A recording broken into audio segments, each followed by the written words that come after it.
সাদ্দাম আইছে সবুজ আইছে আর কি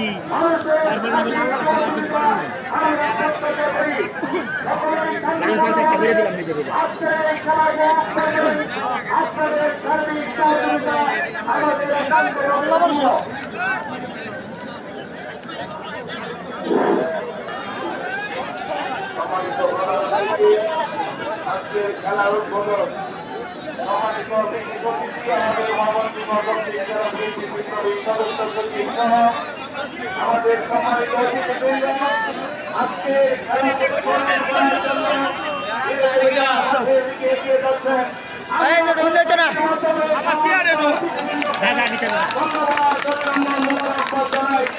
সেই সাথে আজকের এই খেলা চট্টগ্রাম সময়ে সংরক্ষণ ঘোষণা করার জন্য আমি সম্মানিত ব্যক্তিবৃন্দের দৃষ্টি আকর্ষণ করছি।